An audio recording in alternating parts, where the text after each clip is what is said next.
Educational implications of Piaget's theory. এবার elaborately আলোচনা করছি। প্রথম স্তর সেন্সরি মোটর স্টেজ।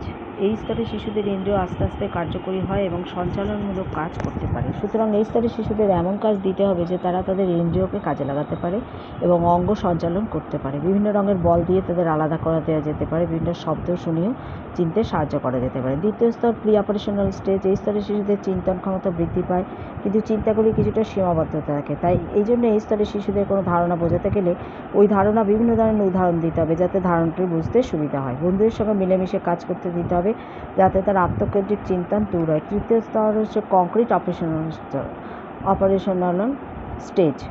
এই স্তরে শিশুদের চিন্তন উন্নত হয়, তারা আগ্রহী চিন্তন ও মূর্ত চিন্তন করতে পারে। চতুর্থ স্তর হলো এই স্তরে ব্যক্তি, এটা হচ্ছে ফর্মাল অপারেশনাল স্টেজ। এই স্তরে ব্যক্তি সমস্যা সমাধান করতে সক্ষম হয়। সুতরাং তাদের শিক্ষণের সমস্যা উত্থাপন করতে হবে, সমস্যার প্রকল্প গঠন করে দিতে হবে, তারা নিজে যাতে সিদ্ধান্ত নিতে পারে সে বিষয়ে নজর দিতে হবে এবং সাহায্য করতে হবে। মোটামুটি আমি পিয়াজেস থিওরিটা আলোচনা করলাম বিভিন্ন পার্টে। আশা করি সকলেরই খুব কাজে লাগবে।